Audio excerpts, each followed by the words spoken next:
Magandang araw mga kaibigan. Bigyan natin ng reaksyon ngayon ang dalawang post ni retired General Romeo B. Pukis sa kanyang Facebook account.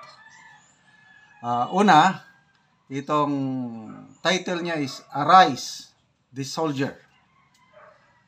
Sabi niya, the revelations in those pesky congressional hearings on the involvement of senior police officers, even generals, as crime and drug lords are extremely outrageous.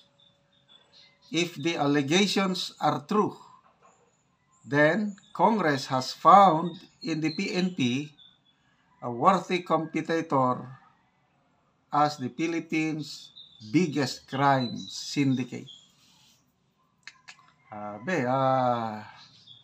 Nakakapanghinayang kung totoo. These are allegations. Kasi involved mga general, mga senior colonels sa crime and drug lords. Okay. Tuloy niya, as crime syndicates, these agencies, so dalawang agency, PNP, I don't know yung isa, I think it's PDEA. These agencies are proving to be grave threats to national security and public safety. If these two important government agencies continue to do what they do, there will come a time when the soldier, ito na, yung Arise, the soldier, when the soldier will stand up to stop these shenanigans and abuses to the people. The soldier will be left with no choice except to protect the people, look out for the real welfare, and make to account the persons who betrayed their trust, whatever the cost may be. Yung sinasabi ni General Pukis na the soldier, ang pagkakaintindi ko doon is the armed forces of the Philippines. And truly, sa matagal ng panahon, ang AFP ay isa sa pinaka-most trusted government agency. Sa mga surveys, panahon pa ni PRRD hanggang ngayon, palagi ang nasa most trusted AFP at saka TESDA. So, nakaka-proud naman na ako as a member of the AP, retired, dumating na yung punto na ang Armed Forces of the Philippines, ang mga sundalo, pinagkakatiwalaan ng taong bayan. So, dahil sa ganitong image ng AFP, ayan, na i-voice out ni General Pukis, being a retired AFP general, na AFP na lang ang pag-asa, the soldier. Kasi, nakakapanghinayang kung totoo yung mga allegation against the PNP. I don't know yung isang agency, kasi two agencies yung lumalabas sa Quadcom hearing na may mga na-involved na mga tataas na opisyal. Who will protect the people? So, itong sabi niya, darating ang panahon, the soldier will arise. So, medyo broad, masyadong general yung sabi niya, na pagdating ng panahon, pag hindi mo ito matigil, mapipilitan ang sundalo na to stand up, arise, to protect the people. Look out for their real welfare and make to account, ito ang make to account the persons who betrayed their trust, whatever the cost may be. So, agree ba kayo dito sa opinion, idea ni General Pukis? Paki-comment ko, no. Isa sa mga binabantayan ko na social media post itong kay General Pukis. Okay, may isa pa siyang vlog. Sabi niya, ang mga politiko ang mga pinakamayayaman na Pilipino. Politika ang pinakamagandang negosyo. Isarado na ang kolehiyo.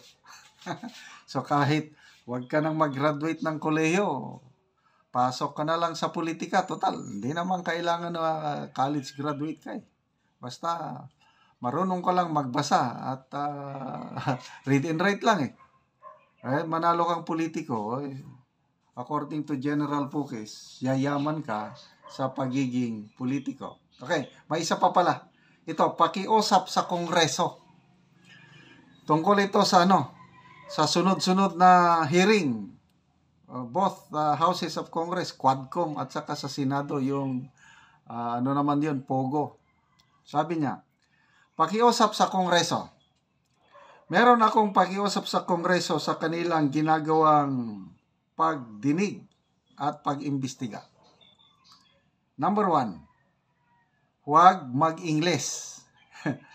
Sa halip, gamitin ang sariling wikang Pilipino. Pwede Tagalog o Bisaya. Ingles ng Ingles, mali-mali naman at ang kunat ng accent. Nakakairita dahil masakit sa tenga. Aray ko po. May mga ganyan eh. Ako, I admit, yung accent ko, ang tigas sa aking dila. Hindi magandang pakinggan ng aking English. So, ganon din yung mga lawmakers. May mga nag-i-English dyan na masamang pakinggan. Number 2, pakiusap. Ipagbawal ang mamahaling relo, alahas at mga bag sa mga senador at congressmen o congresswomen. Nakakasuklam at nakakasiklab ng damdaming makita na ang pera ng taong bayan, ninakaw lamang nila, pinambili ng mga alahas at nagawa pang ipasikat sa mga taong bayan, mga hangal. Number 3, huwag hayaang magsalita ang isang nagdadangal-dangalang congressman sa Manila na merong napakalaking krus ni Hesukristo sa leeg, pero wagas naman kung makapangmura at alipusta sa mga tinatanong niya. Naka-Rolex pa din na alam naman kung saan galing ang perang pinambili nito. Poong mahabagin. Okay, so 3 pang pakiusap. Number 4, ipagbawal na ang live coverage sa mga pagdinig at imbestiga kasi puro naman in aid of legislation pero wala namang nagagawa o nababagong mga batas. Puro pagpapasikat lang ang mga mambabatas na kunwari matatalino at napakamalinis. Nakakasuka. Number 5, tanggalin na yang salitang honorable sa mga pangalan ng mga senador at congressmen na nakadisplay sa mga lamesa sa harap nila. Paano naging honorable ang mga magnanakaw? Ang sabi nga, the Philippine biggest crime syndicate daw ang Kongreso. Pork barrel at flood control pa. Pamor, nakakasuklam.